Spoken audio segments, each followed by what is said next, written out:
This podcast is a member of the Borellis Podcasters Guild, and we can advertise your business or organization. Get more info by contacting us at info@BorellisPodcastersGuild.com and visit our website at BorellisPodcastersGuild.com. True Consequences is a proud member of the Borellis Podcasters Guild.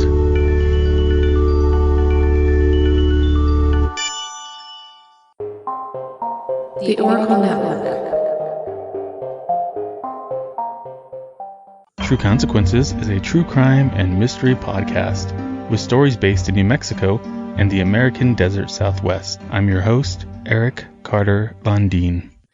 Hey everybody, welcome back to the second to last episode of True Consequences Season 3. Although I suspect there might be another extra special episode that gets thrown in here somewhere because I have families that are reaching out for interviews again, which is nice.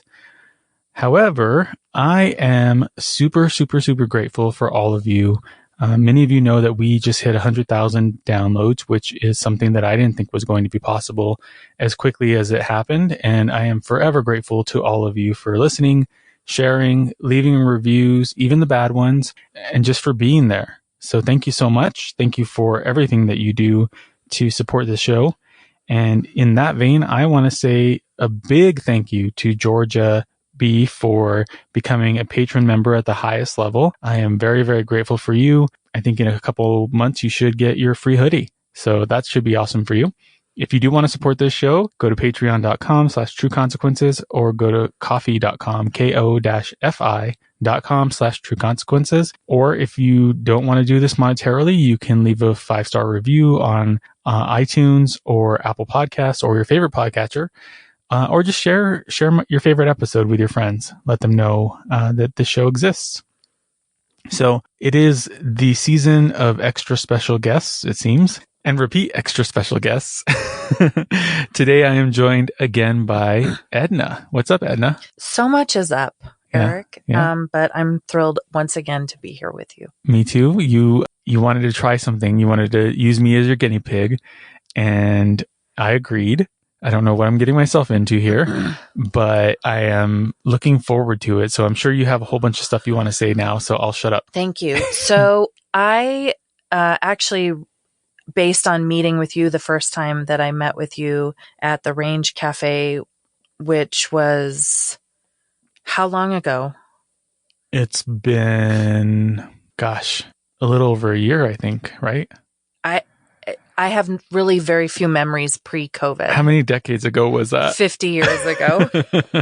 So since meeting with you and just given the work that I do and have done, I was a prosecutor for a number of years, prosecuting violent crimes, including homicides, and then hearing your story and really talking with you about your family and your mom and your needs centered around the loss of your brother. And then just thinking about all of the homicides that I've been attendant to when I was working with the district attorney's office, going out to crime scenes. I've thought for a long time about grief and about what grief means and how people talk about grief and how people experience grief. And so I wanted to explore that.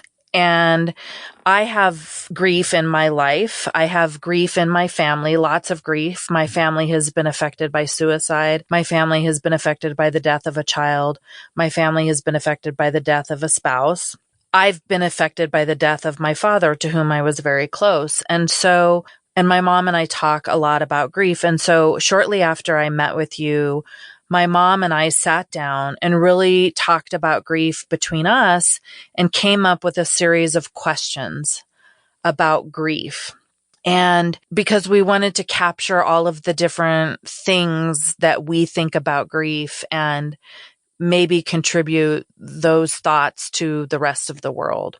And so I wrote this list back in March of 2020. So almost a year ago, but it seems like much longer, just to kind of begin the discussion about grief. And so because of the grief that you and your family have been through, I wanted to ask these questions of you and just kind of see see what people think about it and hear from your subscribers. I'm sort of piggybacking on your immense success, but I think what I wanted to talk to you about today is highly relevant to you personally, but also to all of the difficult things that you talk about in your podcast. Well, that sounds interesting. I'm excited to get started on this. I'm nervous, of course. It's not an easy subject to talk about, but none of the subjects to talk about are very easy to talk about anyway. So I'm hoping this will be illuminating. I'm excited. I know this is something that you've been working on for a while and thinking about for a while. I think we talked about it the second time we recorded together. So I'm ready. I'm game. Let's do it. Okay.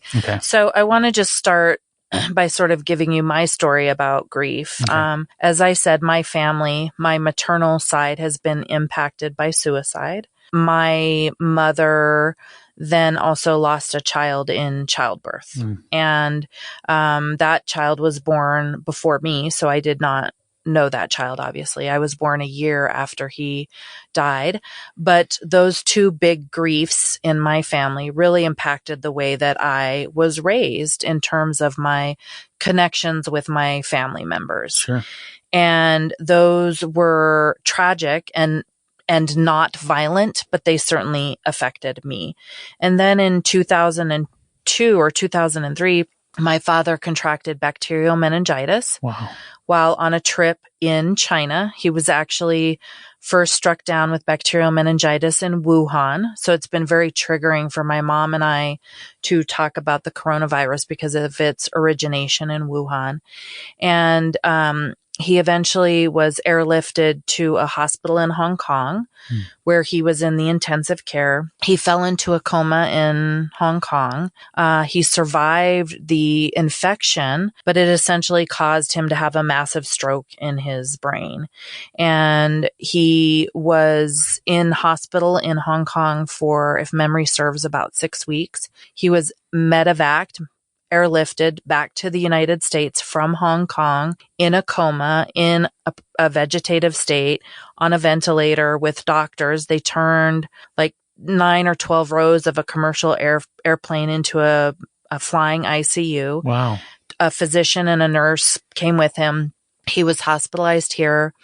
We put him in a coma stimulation program to try to bring him back. Ultimately, he was diagnosed as being in a persistent vegetative state, but he had all cognitive functioning. So what that meant was that he knew everything that was going on, everything that was happening to him. His cognition was fine, but he couldn't move. His body wasn't working. And he could communicate by blinking, yes or no, but it was very exhausting for him. And he initially got sick in January of 2003. And in July of 2003, my mother and I made the devastating decision to essentially take him home on hospice and let him die. And we withheld nutrition from him because he was breathing on his own. He was reasonably medically stable. He didn't have anything wrong with him anymore. And he passed away on July 25th of 2003.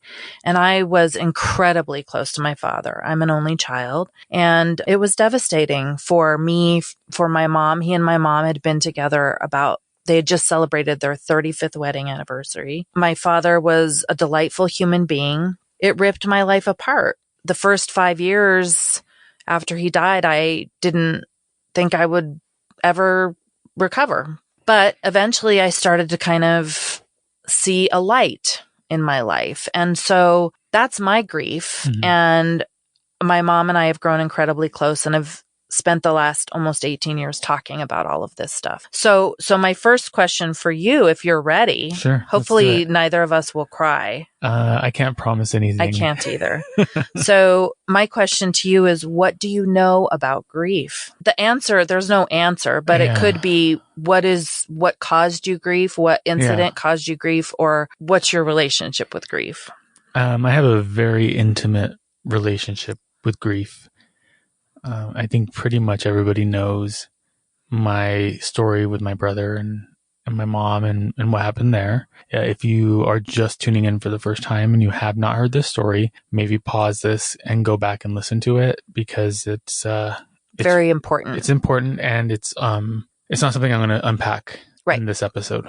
So that was my first experience. My brother's death was my first experience with grief. And you were 6. It was probably the worst of all of them.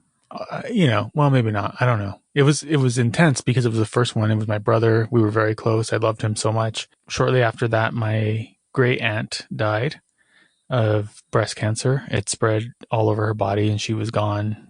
Like, they diagnosed her and a month later she was dead. We were very close, typical Latino family. Your great aunt isn't like a distant relative. That person is your family. You're going to see them, every weekend. We would go and talk to her and hang out with her and stuff. So my family is very tight knit in that way. Maybe not emotionally as great, Right. because we show our love with food.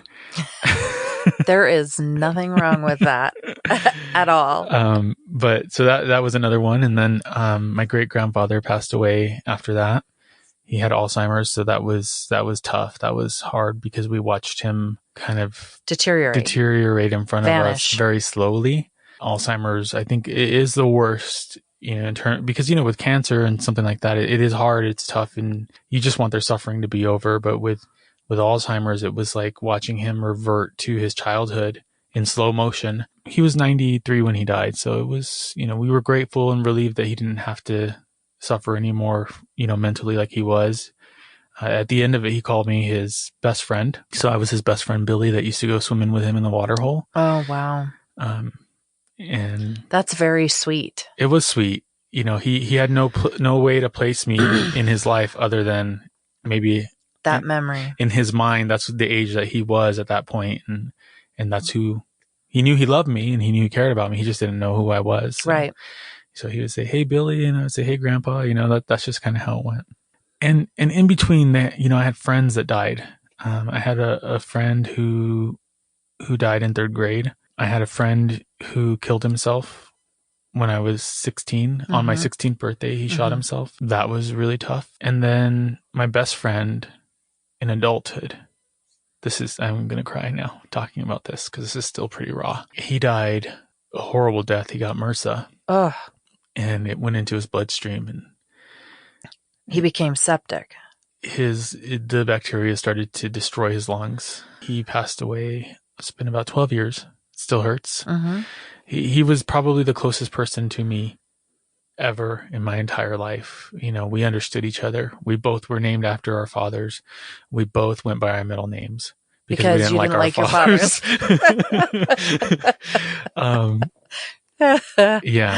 Yeah, we were very, very close. And so losing him was like losing a piece of me. It was like losing my brother again. Yes. And that was very challenging. My grandfather passed away while I was in Greece on vacation a couple of years ago. That was horrible. So, there's always been this loss, and then most recently my dad died of COVID in the summer of last year. And that was a weird grief. That was a different grief because my dad didn't have a great relationship with me. We didn't have a connection. After Jacob died, he left and I didn't see him again until I was a teenager. And even then it was a weird thing because his wife really didn't want me there. He was Jacob's biological father. Yeah. Right. When my dad died, I think I told you, I didn't expect it to hurt right the way that it did. And it gutted me. Like, I was overcome with grief. And as I talked through it with my therapist and with people close to me. Everybody should go to therapy. Yeah. Definitely need. Nobody's paying me to say that. No, it's important. Yeah. It's the only thing that's really helping me while I'm going through this journey of seeking justice for Jacob and having to tell his story over and over again. Right. My therapist is my safe space to get all that out and to deal with it and to be able to build the strength I need to do that. So I realized that the grief I felt when my dad died I was sad that he died. I didn't want him to die. Right. But the grief was coming from a place of, as long as he was alive, there was always hope that we could have a relationship. And now that he's dead, that hope is gone. Right.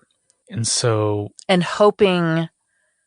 having hope for it, it's not about having enough hope for it. Right. Because it's just not possible. Right. So that really floored me, and that hit me hard. And And I got really mad at myself because I didn't want to be feeling any grief about him and about those decisions or about the situation in general. I just didn't want, I thought I had accepted that he wasn't a part of my life, but there was a little piece that was still there. That's, that little boy that was waiting by the phone for his dad to call on his birthday after his brother died. That piece was still there. Yep. And when he died, it just went away. And so I drove to Texas for his viewing. That's right. We talked about it. I was mad about it. You were mad that you had to go and you were worried. And I think you even asked me if I thought you should go or something. And, of course, like this was in the beginning of COVID. It was, yeah. And I just remember thinking like, you're crazy to go to Texas. And like, why would you purposefully go somewhere where someone died of COVID in a state that is having an explosion of COVID to get COVID?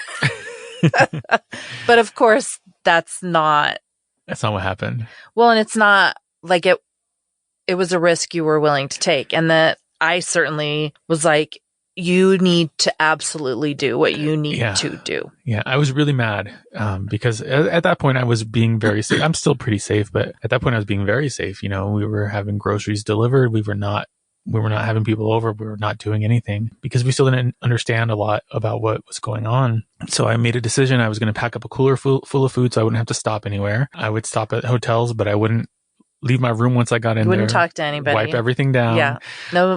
No partying. No partying. Yeah. And then even for the viewing, they wanted me to go for the funeral and they had a whole thing. And I said, I want to be at the viewing when nobody else is there, except for my brothers. I want to see my brothers and I'll see my dad's wife, but that's it. I don't want any other family there. So I need to know what time that is. I'm going to go there. I'm going to say my respects. I'm going to say hello to everybody, my brothers and my stepmom, and then I'm going to leave. And so I don't think they believed me that that's what I was going to do. Mm-hmm. So when I did that, they were a little bit shocked. They were like, "What, you're leaving?" I'm like, "I told you." Like I told you, this is the plan. Yeah. I'm not deviating from the plan, damn it. And everyone's wearing their masks. Right. Right. We're not having a conversation about whether or not this is real. We're not going to lunch. We're not, right. We're not going to hug. Yeah. We're not, like, I'm serious. Yeah. So I did that and I made it back. And luckily, I got tested after I got back and luckily, I didn't get COVID there. Knock on wood. Yeah. So far, been pretty lucky. But there was a moment there. And if you need to interrupt me and tell me to shut up, then I will. But I just want to finish this thought.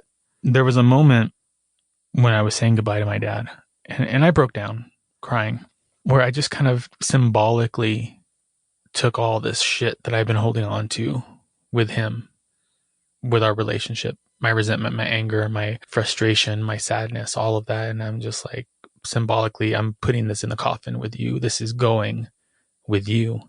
Because I don't need it anymore. And there was a lot of healing that came out of that. I know it sounds woo-woo, but it really helped me. And I feel like that part of my life, that chapter is closed now. And that grief I'm still sad that he died, but that was probably the most healing grief situation that I've been through. Or it sounds to me like it was also relatively quick. Like you were able to get there, identify it, and kind of work through it. Not that the grief is quick, because grief is never quick, but taking those steps and really understanding what your position is in that process. Sometimes you have a revelation and it's easy, and other times it takes forever. Well, in the entire drive, I was by myself. I didn't and it was 12 hours one way, or 14. I didn't want anybody to go with me. Not because I'm like antisocial or whatever, but because I needed that time to think about all the stuff on the way there. Right. And I didn't want anybody else to put themselves at risk for me. Right. So that time in the car, I mean, if anybody saw me driving, they probably thought I was crazy because I'm like sobbing hysterically. Blasting good music. Yeah. Listening to podcasts about grief and just just really processing it. And so that time was well spent, and the time back too. The way back was the same. I was able to process a lot more of that. So you were able to stop the world. I did, yeah. For even that 14-hour respite can be precious. It is, yeah. And so, if I needed to like yell and scream in my car, like I did it. Whatever I needed to do to get it out. Anybody who knows me knows that's who I am. If I have these emotions, I'm going to release them. I'm not going to hide them or hold them, or they come out. You guys see me on live streams. I cry all the time. So, so one thing that I learned about grief was that my father was no longer part of the process, right? He was gone. I found myself very much resenting people in my life who would say to me, your father would want you to do blah, blah, blah, or your father would have this to say about what you're doing. And I just was like, fuck off. Yeah. He's dead. I'm making my decisions now based on myself. Right. And don't tell me how to represent him. Don't tell me how to honor his memory. Don't tell me how to respect him or let him rest in peace. Like, go fuck yourself. Like, he's not part of this component. And what I need to do next is about me. Right. And not in a selfish way, but in a way of saying, like, don't manipulate me. Right. Don't turn this process. Don't turn my father into this person on a pedestal who is now so golden and so adored that he gets to dictate how all of us act. It is manipulation. And I think that people don't realize it when they're doing that. Right. They feel like they're doing the right thing. They're saying the right thing to you, but it is manipulation just because, and I think that the listeners should think about this. You can't take somebody's grief and use it against them in that way. It's not okay. Even if your heart is coming from a good place, it's still wrong. Manipulating anybody in any way is wrong. So. Well, and telling them how to grieve is wrong. And, I also very much resented that people said to me, well, good thing your dad lived as long as he did after he got sick so you could make peace with him. That was such a bullshit thing for me because my father and I never needed to make peace. Right. You guys were good. We were good. Yeah. Right. Like, I understand that some people are not, but my father's last words, period, were to me. And he said, I love you, sweetheart. Oh. And I didn't need to make peace with my dad, right. And so I found that very troublesome. So I don't want to monopolize. So I'm going to ask the next question. Okay. All right. So is grief different when someone is elderly and had an illness or had a short, fast death by an accident, or they were young in age? And so the question really is about thinking about all the ways in which people die and all the ways in which we process grief. Like, one of my best friends, her father died, both of her parents are deceased, and both of them died like fast, had not been sick. They were relatively young, nothing to be thinking, oh, they're going to die tomorrow. And so she and I would joke about, well, which one of us was in a better situation? Me, because I got to so-called make peace, right?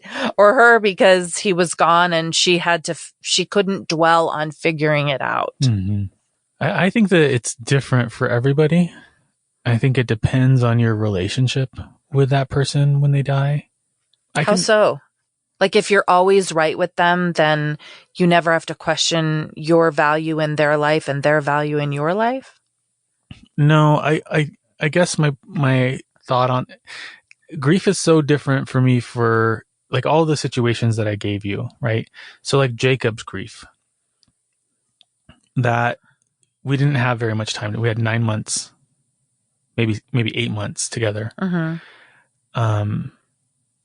But that grief is still raw and painful, and it hurts. And I think it's because it's tied up in a lot of other feelings about justice, feelings about guilt that I have. So I think that's probably made it more difficult for me. But like for my great grandfather, I think, yeah, okay. So maybe I'll admit this. So maybe, maybe it is different when they're elderly and they're ill and you kind of expect it to happen. I think the unexpected deaths are harder on some level. I think it's hard no matter what. Like grief is a motherfucker no matter what. Yeah. But I think that when you look at somebody who has, like, let's say they have stage 4 cancer and they're dying in front of you and they're suffering, you don't want them dead, but you don't want them to suffer either. Right. So it's almost you're like balancing quality of life and like, right, what is living. And it's almost merciful that they're no longer in pain anymore. And I think that is easier to accept on that emotional and mental level than a shocking, abrupt death of somebody that was unexpected. Right. Because then your mind, I think, starts to question like why it's senseless. It doesn't make any sense. And you try, like, the human mind wants to make sense out of stuff like that, but you can't because it doesn't make sense. It just, under any circumstance, it doesn't make sense. Screwed up situation. Right. I think that's the challenge, is like the rationalization part of it that comes in is probably a lot harder when it's abrupt and unexpected. Yeah. I mean, my father was young and he was in excellent physical and mental shape, but his death was long, but not of cancer. And so it was and there was a lot of shame and anger wrapped up in it because he and my mother had gone to China as part of a trip with, my father was a martial artist and they had gone as part of their school.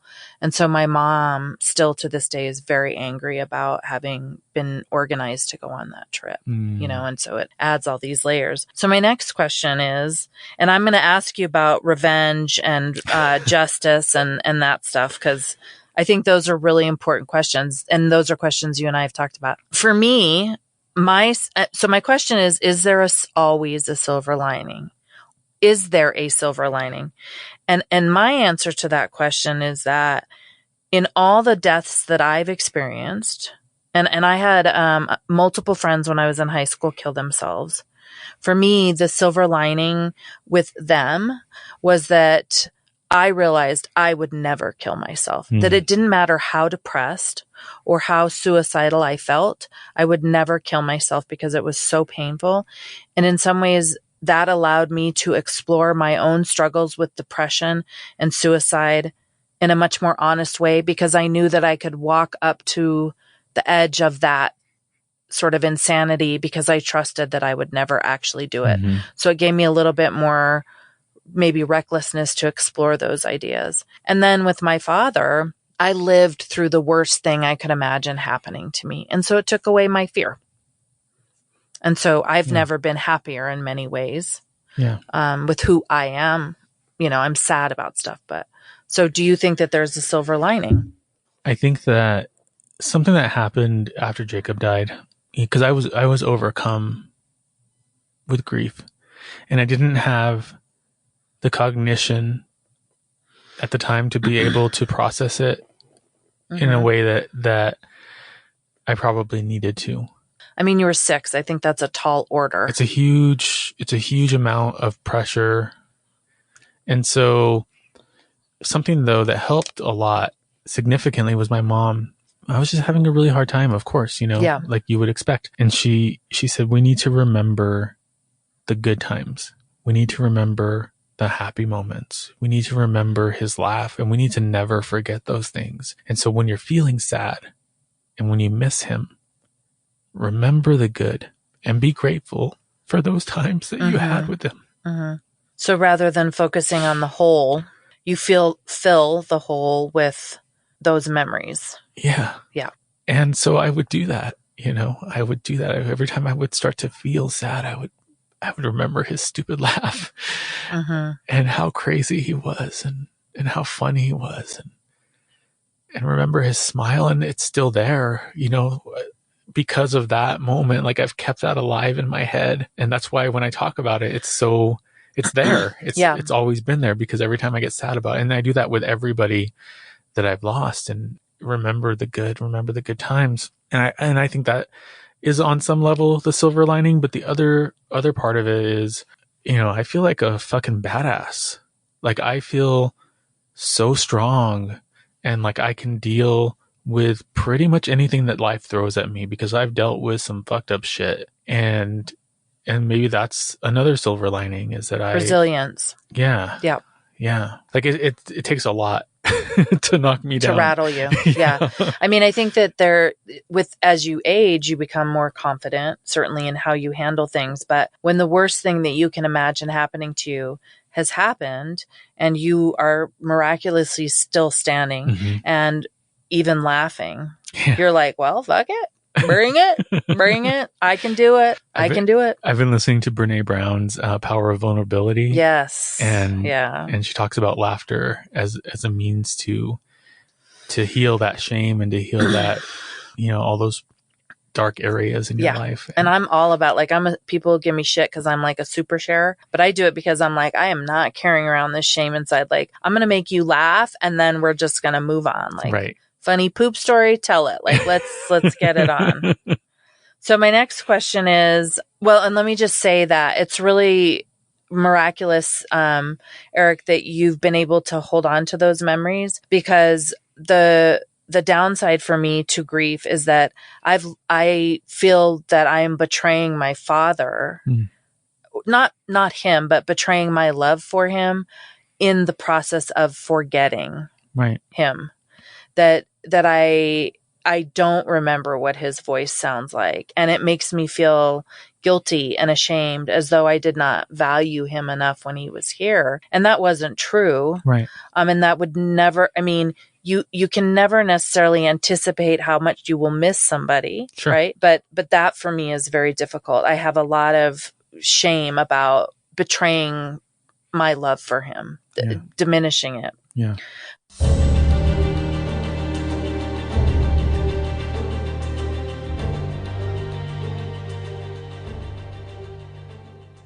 I would like to thank today's sponsor, Southwest Labs. Are you like me, and do you hate the hassle of having to call your doctor to schedule an appointment? That just drives me crazy. Well, guess what? There's an easier way, and it's called Southwest Labs. Southwest Labs makes medical testing super simple. You don't have to call your doctor to make an appointment and wait for 3 months. Southwest Labs offers a huge variety of tests, including allergy testing, STD testing, prostate screening, diabetes monitoring, COVID testing, and more. All you have to do is choose your test, get tested, and then you can get your results with a doctor's interpretation virtually. Southwest Labs has locations in Albuquerque and Las Cruces, and all you have to do is call 505-609-LABS or visit southwestlab.com. And even better, you can find Southwest Labs on social media at Southwest Lab for more information. Schedule a test today and mention this ad when you schedule your appointment. Take the hassle out of medical screening and take control of your health today with Southwest Labs.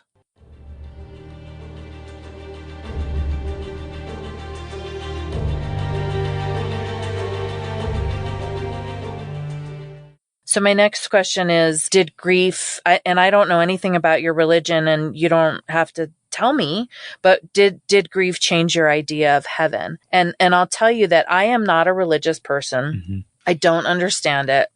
I try to understand it, but I don't.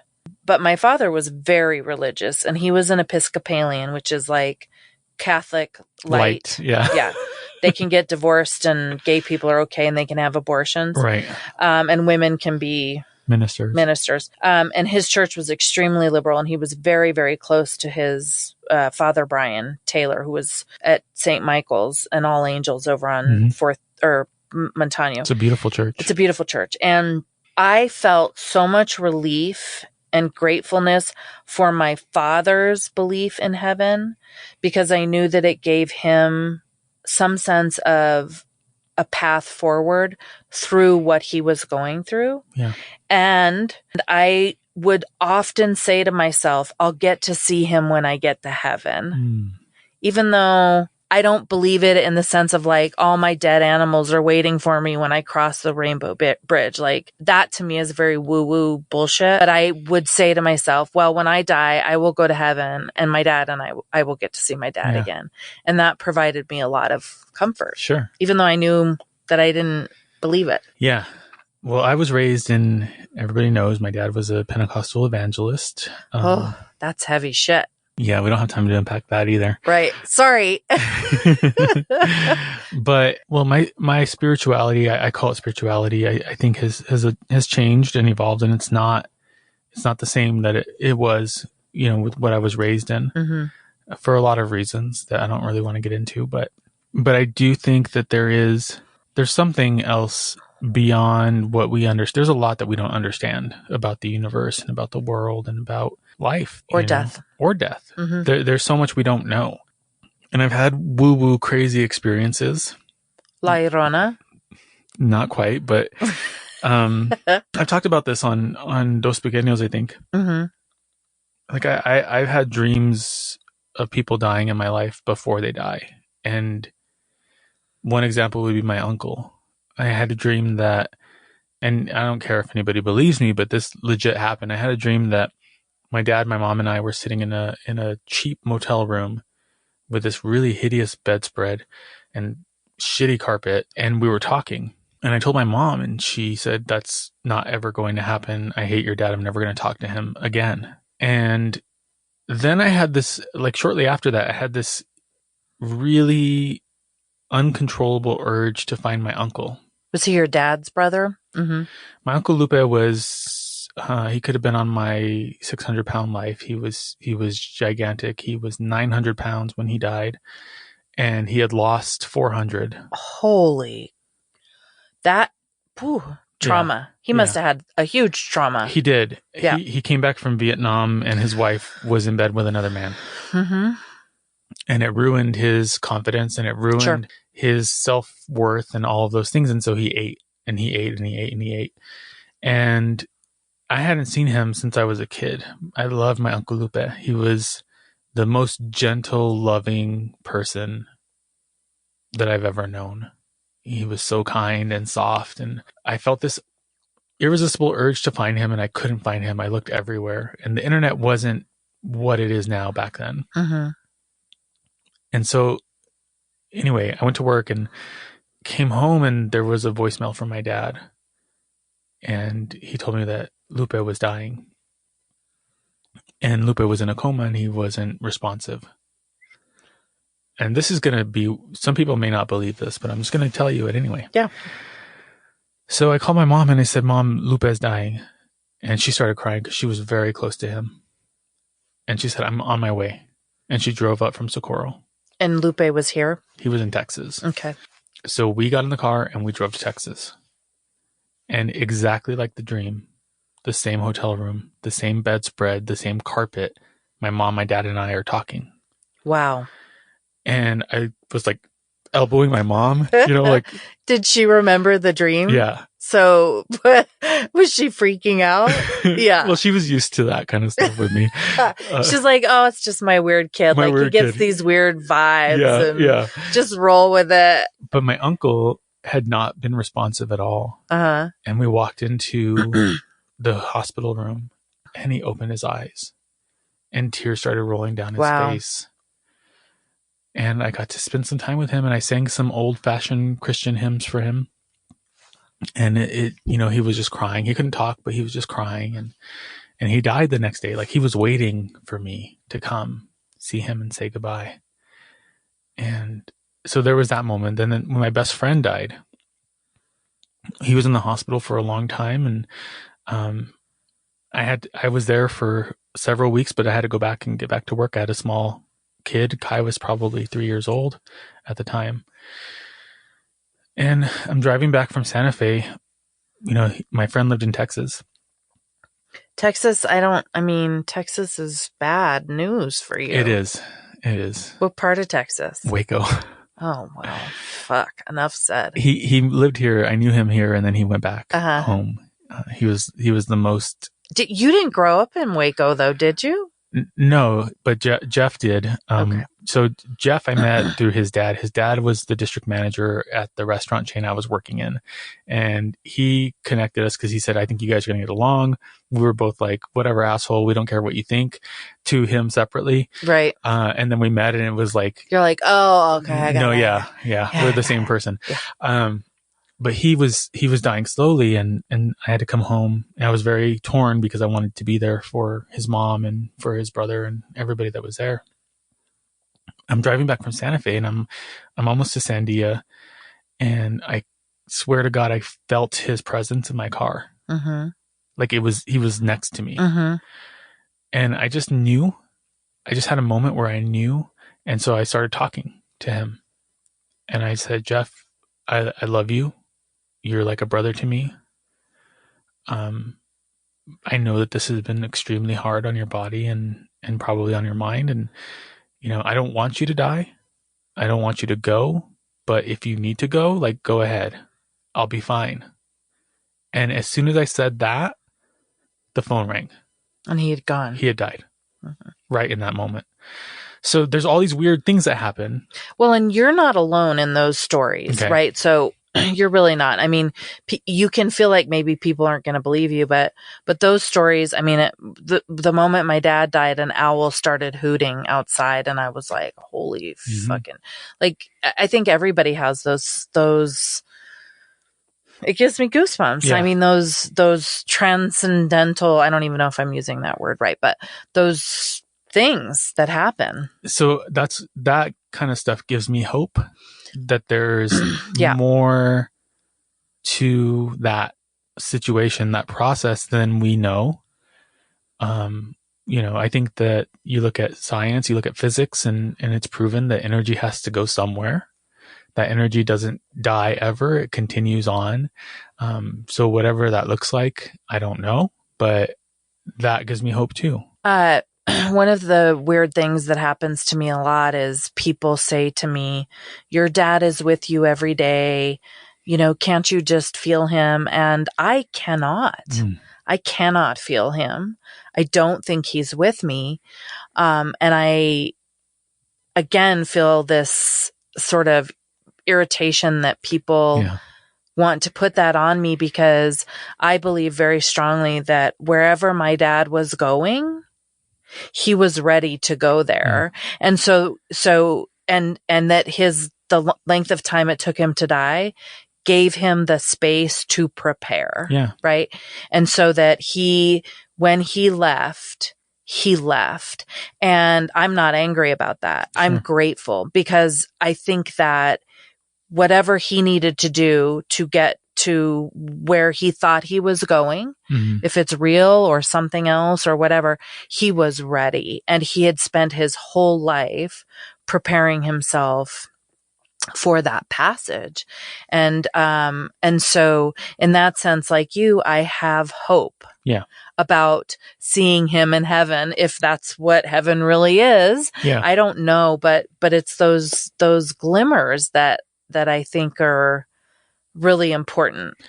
Absolutely. I think that there is more, like I said. And so grief has not changed my outlook on spirituality in a way that makes it like detrimental. I think it's or dogmatic. Yeah, it's more like I feel that connection. I don't feel the connection with Jeff anymore because I think he's passed on, but I feel like those moments tell me that there's more to this world, more to this life than what I can see or hear or feel or touch. I do too. And I mean, for that, I am grateful. And my next question was, how do you hold on to hope? And I think you and I actually have always talked about how you hold on to hope and how you let it go when it's gone.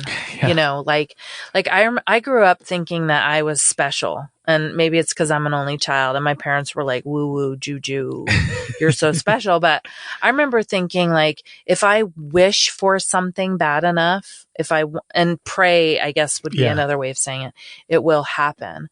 And I remember losing that when my dad died, because I wished so hard, that hope vanished for me for a long time. But like you have talked about, I sort of came around to this idea of what is hope and what does that mean for who I am? And like, rather than for me turning that hope into, I hope there is something out there, I turn that hope inside and say, how do I hold on to the memories? How do I continue to have hope in the context of this grief? How do I hold on to, joy? How do I hold on to, and that is hope. Finding the way to hold on to that stuff for me is hope. Yeah. Okay. So my next question is, what is revenge? How does it play into grief? I feel like that question is a personal attack on me. Okay, well, I'll make it personal to my family, which is like my mom was really pissed at the organizers of this trip to China, and she didn't want revenge, but she was really mad. And here we are. The crazy thing is that the man who was my father's teacher, my father was very experienced at Tai Chi and Qigong and had been doing them for 30 years. He contracted, I don't know if you contract a brain tumor, but he came down with brain cancer. The year my dad died, which I did not know, or if I did, I'd forgotten, but he just died about 2 or 3 years ago. And my mom just cannot talk about him, even now that he's gone, or his wife, or the school where my father took classes, without being angry. Yeah. And I think that she wanted revenge on them, but she knew that, I mean, I don't know that revenge is ever deserved, but yeah, I mean, some people should not be on this planet, but like, you still feel those feelings, even when revenge is not deserved, or when you don't act on it, or when it's just an accident. Right. Yeah, I can tell you that I won't be sad if my mom's ex-husband dies. Yeah. Like, that will not break my heart. Mm-hmm. There's nothing wrong with that, by the way. You know, it's funny. My friend, actually Jeff's brother, and I had this conversation when my dad died. Mm-hmm. And he was actually one of the people that said, he asked me, he's like, I'm going to make this very simple for you, because you know me. Jeff would be really mad at me, because that's another story. But basically, I tend to obsess about stuff. And really,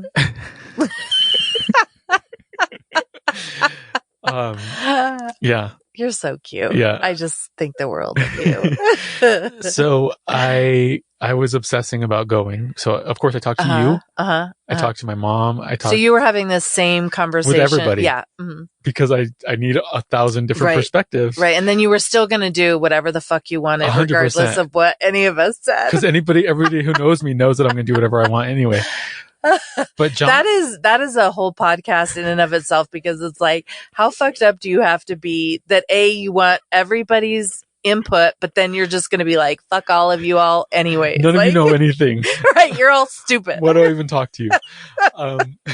Talk about revenge. But John said, are you going to regret it if you don't go? Mm-hmm. And I said, yes. And he's like, well, then why are you talking to me? Which is something that Jeff would totally say to me. It's like, oh, you're related to Jeff, obviously. Like, why are you even wasting your time talking to me? But he has his, and I'm not going to tell his story because he has his own story, but you know, he said, we were talking about Jacob. Because this was around right after I had really started talking about Jacob's case publicly. He said to me, he's like, Eric, just because you're angry at the man who did this, just because you may think that you want him dead, just because you have these feelings, it doesn't make you a bad person. Mm-hmm. Because I was grappling with the idea of being so fucking mad at him for what he did, and the fact that he didn't face any legal repercussions for what he did yet. And also having this intense anger and resentment towards him that, I wanted him fucking dead. I did. But I couldn't admit it to myself, because then I felt like you're contributing to I'm just as bad as he is. Right. I have this like idea in my head of I can't think that way, and I don't know what it comes from.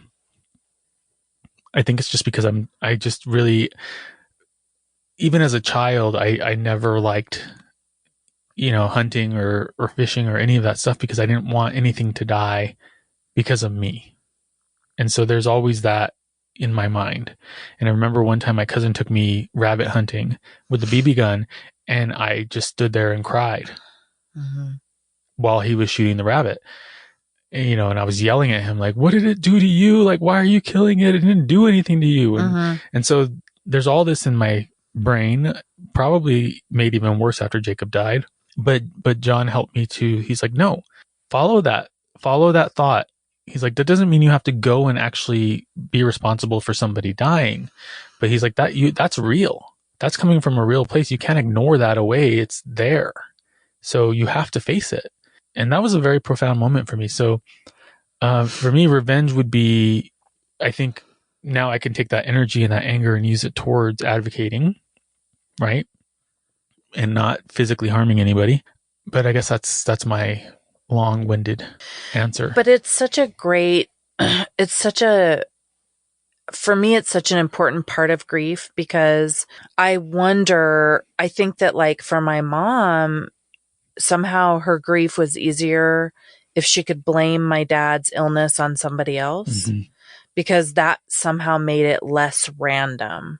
Right. Or needing somehow less explanation, which to me, the underlying thing there is that you have to come to grips with the fact that there is no explanation, even when there is somebody to blame. Yeah, that's acceptance, right? And right.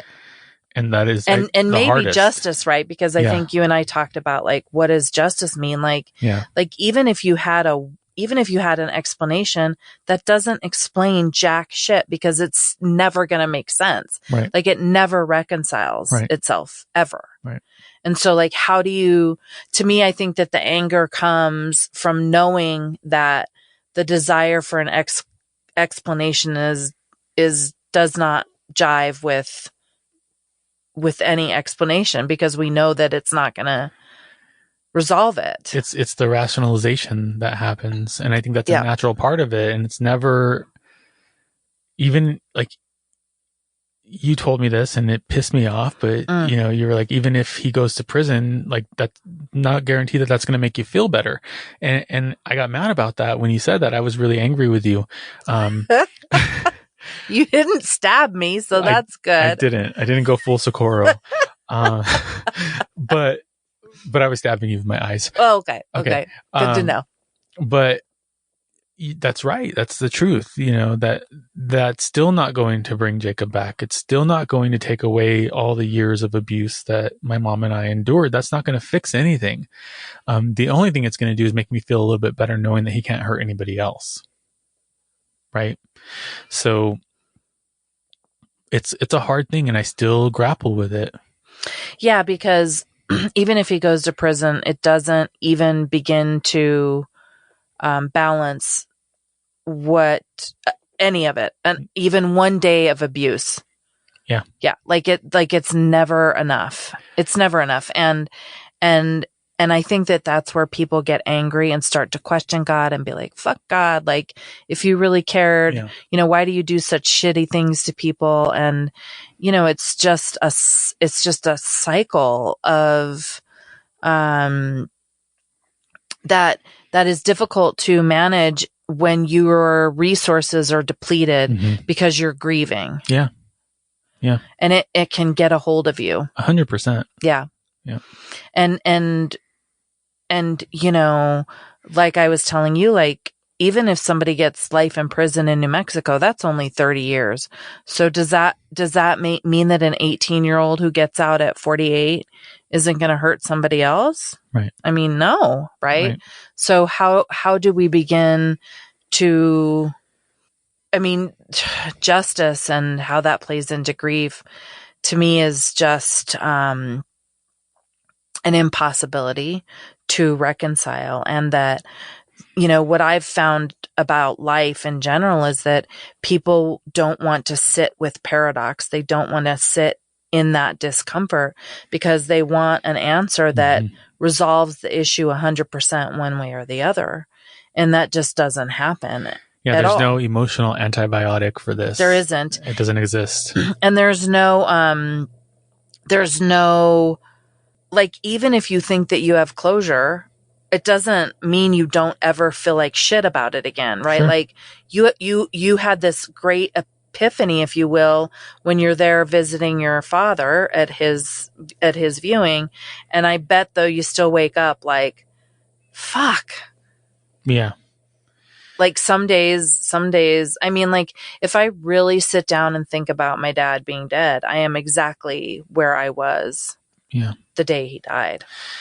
Well, and all I have to do is look in the mirror and I see him. Your dad. Mm-hmm. Yeah. Or look at my son. Like we all look the same. My brothers, we're all very like carbon copies of him, which I'm sure is hard for his wife. Yeah. I mean, my dad's brother sounds more like him than looks. And, it's very, all those visceral triggering things, that really, how do you hold on to happy memories if you're in denial? You can't. Right. You can't. Why not? Because you're focusing on trying to convince yourself that it didn't happen. And so if it didn't happen, why hold on to it? The memories. Then you're not holding on to that. Yeah. It's like impossible. I think, at least it would be for me. I think the first step is I have to accept that this happened, and then I can think about the good memories and the happy times. Otherwise, I'm just lying to myself and delaying the inevitable and getting ready for a giant shitstorm of pain and emotion that I'm not prepared for. Never has the phrase "you can run, but you cannot hide" meant more to me. Like I remember when right after my dad first died, people were like, "Are you in counseling?" And I'm like, "No, because counseling is not going to make this process go faster." Mm-mm. I cannot, if I try to speed this up or if I try to disrespect this process, like it's going to whoop my ass in, a year or two. Like I have to just really be where I am. Yeah. And I think that for a long time, I let grief kind of run the show in a way that I think contributed to like my losing memories about my dad, because I was so focused on like, how do I get up and go to work? And like, I was a baby lawyer, and like, I was single. How do I date? Like, and so I think that there was like, I was constantly trying to balance the feelings, knowing that I couldn't make them go faster, but I also couldn't deny them. Yeah. And I couldn't stop the world, but I didn't want to speed up the world. Like I feel like I just spent a lot of time kind of just trying to stay standing, and there were benefits to that, and there were not negatives to that. And Sure. it was a fucking shit show. It was a shit show. Well, it always is. And I think even counseling, like, I started going back to counseling, and you will eventually feel better. Mm-hmm. But when they open up that wound that's been festering for years, it's going to fucking hurt. It's going to hurt because, for me, it was a survival tactic to kind of push all that pain down. The way that the police interrogation affected me, learning that now as an adult, like crazy how much that has affected my life, and some social anxiety because of that, with the PTSD, things that trigger those memories, and I'm not even aware that that's what's happening. And then I want to fucking run. I want to run. So like that happened in New York City. I went to Times Square, which I will never fucking do again. It's a horrible place. It's the worst place in the world. It's horrible. If you like that place, I'm sorry, but why would you go there like on New Year's Eve? Like, what the fuck? Every time I watch that on New Year's Eve, I'm like, I would have a panic attack and probably die.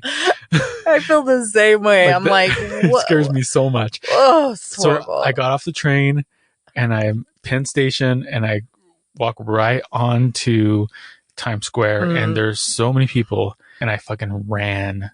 The opposite direction. I ran. Yeah. I ran until I couldn't see anybody else, until there was no people around me anymore. And I was like hyperventilating. Uh-huh. And those are like the moments where like that pain and stuff will come up, but I'm not even aware. Like it could have been I saw somebody on the train that reminded me of somebody, or I smelled something, or I heard something, and I don't even know what it is. Well, and I think that like your grief was such an integral part of your growing up that I know that for me, like when I feel triggered by stuff, like my kid, she triggers me all the time. I have a really hard time even understanding what pain it is that she is triggering, because I don't think you're automatically like, oh, this has to do with when I was 6 and this thing happened to me. And in some ways, it doesn't matter how much fucking therapy you've been to. Like, that's the point of a trigger, is that you cannot fucking figure out where it's coming from. Well, luckily my therapist helped me uncover some of that social anxiety and where it came from, and we unpacked it, and it was hard. It hurt. Oh yeah. It was almost like I was that little boy again. Yeah. Well, you are. I mean, I think that, do you think though that that you're processing the grief, or you're processing what happened, and in addition to that, you are processing the sadness about what happened to that little boy? Two completely separate things. Because for me to imagine a 6-year-old child being interrogated, like in the way that you were, to me is just devastating. So I process that not as a grief exactly, but it's just like empathy. Yeah. Just like, oh my God, that must have been just unbelievably difficult. Yeah. So I feel like you're having to see all of your actions through the lens of yourself as a child, but also through the lens of yourself as an adult, to say, like, a 6-year-old kid, I'm sorry that happened to you. Yeah. Like, yeah, there's definitely that self-empathy that comes into play. And I don't know how we got off on that tangent, but basically, like, therapy is good, but it is also hard. But the work is worth it. Yeah. I mean, I eventually went back to therapy after my dad died, and, here I am. I still go to therapy. I still am learning new things. Mm-hmm. My therapist knows that when I cancel or miss an appointment, it's me avoiding him. Yeah. And he's like texting me, "Are you coming back?" And I'm like, "No, fuck off. I don't, whose number is this? Why are you harassing me?" Yeah. I would say get a therapist that can call you out on your bullshit and be honest about your bullshit, because, I'm very honest with my therapist about my bullshit, and she's like, "Eric, you're going down this road again." And it helps. I get mad at her, and I'll tell her to fuck off sometimes. Are you stabbing her with your eyes? Yes. Yeah. Mm-hmm, yeah. Mm-hmm. Good stuff. But she can take it, and she doesn't take it personally, because she knows it's just my response sometimes in those situations, Yeah. I mean, so I'm going to go back to my questions. Okay. I asked you what grief is taken away from you. Right. Is the loss of a child different compared to other people? Yeah. Grief is taken away so much.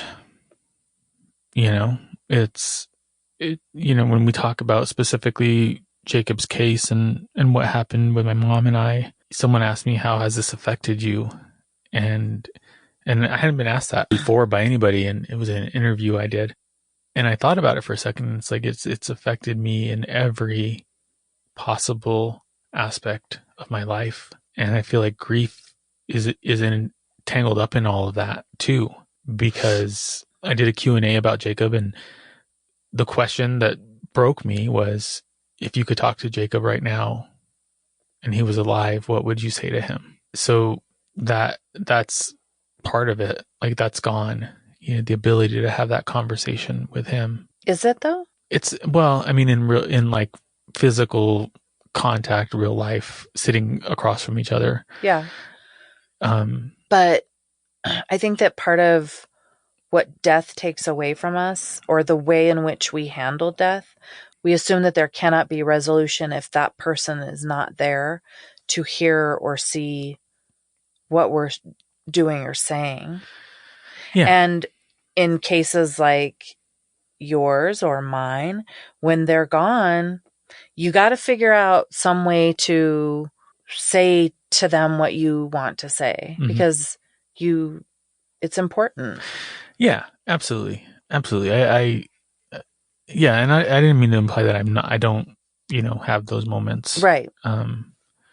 But like that is another level of grief, I think, too. Like, the loss of that feedback, physical connection, mm-hmm. Mm-hmm.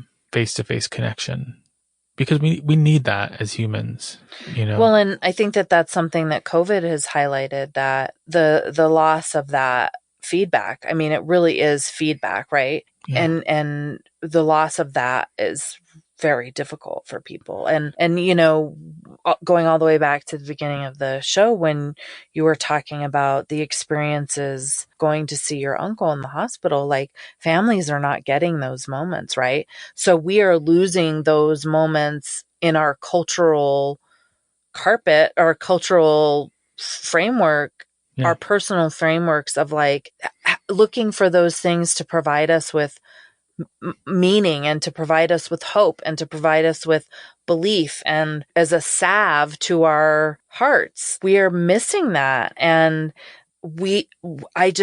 my heart grieves for our collective worldwide trauma around loss of just, hanging out with our friends and having a beer, all the way to those extremes of like people dying alone. Like, well, my dad too, like we had to say goodbye on FaceTime.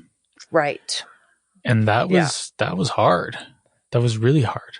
And, my listeners probably don't even know, except for now they know, but they probably don't even know that happened. I think they may know my dad died, but they probably don't know that he died of COVID, and they probably don't know that I went over there and, all of those things. But and I'll talk about this as we wrap this up before I answer your last question, but I was able to have that conversation with my dad, even though he was in a coma and on a ventilator. His heart was giving out. I said, Dad, I don't hold anything against you. We can't change what happened in the past, and I love you, and it's going to be okay.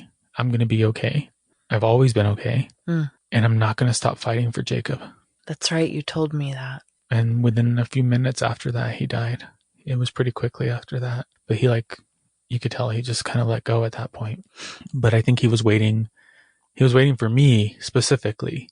And later I found out that he really wanted to connect with me, but he was always uncertain. And I think, I had a part in that. I had a part in us not having a relationship. As much as I want to blame him for all of that, there was a part I own where I cut him off and I stopped talking to him, and I was tired of his empty promises and decided that for my own mental health, I wasn't going to engage with him. I had to deal with that too. I had to deal with the knowledge that I purposely distanced myself from him. That doesn't mean that we should have connected. Right. I mean, I think that that's the trick, right? Is that we can feel these griefs when somebody dies, but we also feel these griefs in our lives when we make decisions like that. Yeah. And the ways in which we all talk about it, to me, help me navigate those decisions when, like, for example, my clients are asking me, do I continue to have a relationship with so-and-so? Or, when I'm thinking about keeping contact with family members that I don't want to have contact with, or I'm thinking about having contact with, like, that is grief too. Right. And it looks different in the landscape is different, but like at the end of the day, many of the decisions are the same. Divorce was a huge grief situation, much more than I thought it was going to be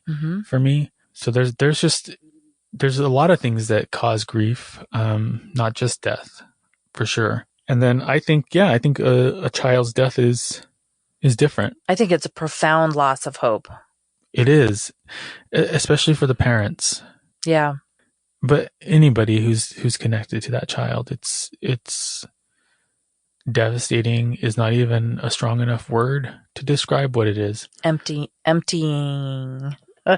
It's like if you can think of a black hole, it's like that. It just continuously sucks any light and extinguishes it, and it gets stronger the more it does that. Do you think that your mother's grief for Jacob affected the way in which your mother connected with you? Because I know that I believe 100% that my mother's grief about losing my brother a year before I was born, which is not a lot of time, absolutely affected the way in which she was able to be present for me. You asked me first, and then I'm going to ask you a follow-up.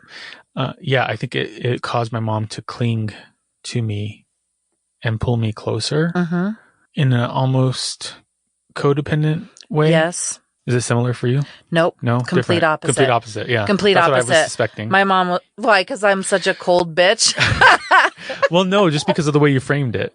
when you were setting it up. Yeah. So my mom, and she'll probably, I don't know, maybe I won't tell her that I'm recording this, although she knows because she has my kid. But my mom was very close to my dad. And so she didn't need me as an outlet or a thing to hold on to for the grief. But I think that, and I think she would agree with this.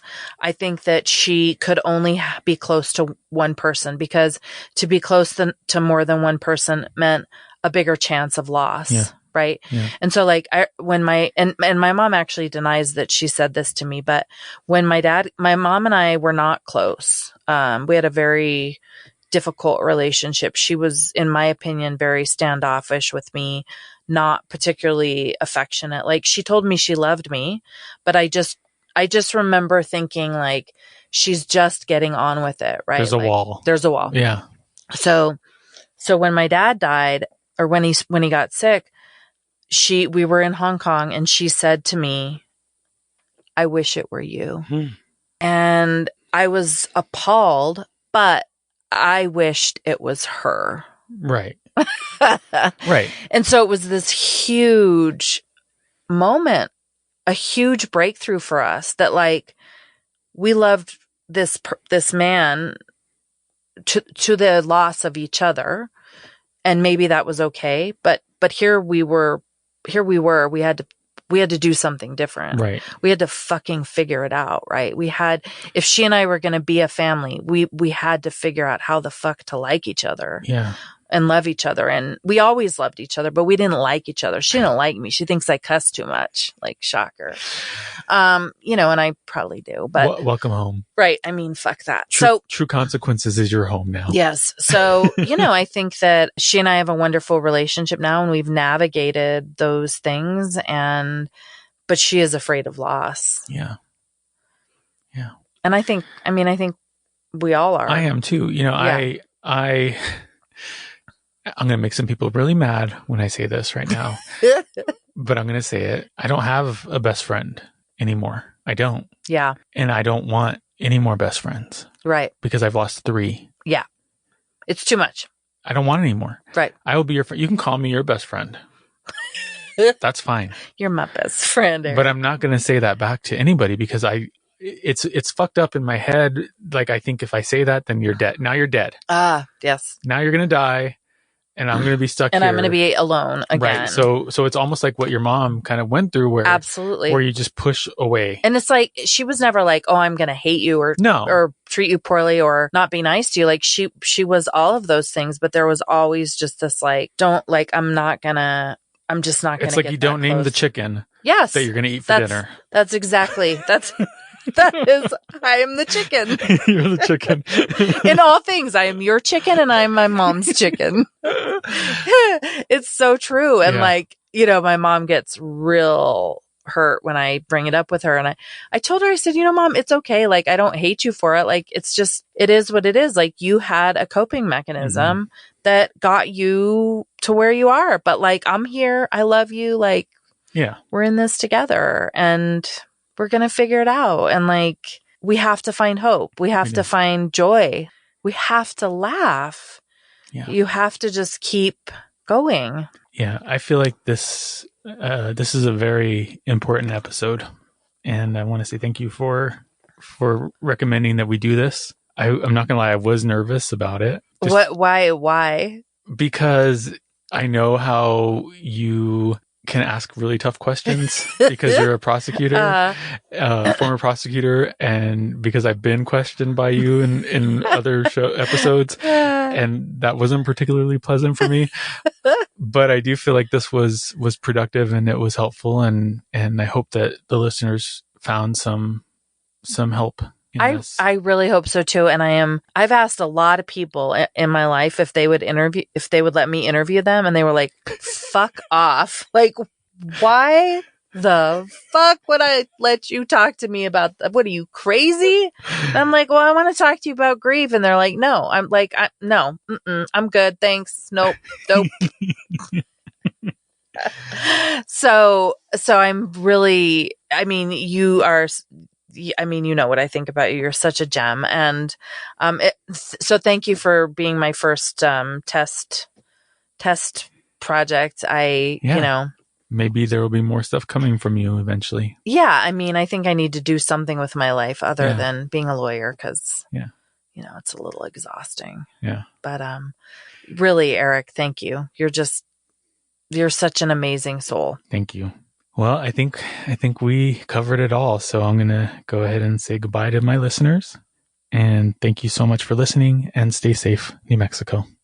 Thanks for listening to True Consequences. Follow me on Facebook and Instagram at True Consequences Pod, and on Twitter at TrueConsPod. True Consequences is listener supported. If you'd like to support this one-man show, please go to patreon.com/TrueConsequences. Thanks for listening, and stay safe, New Mexico.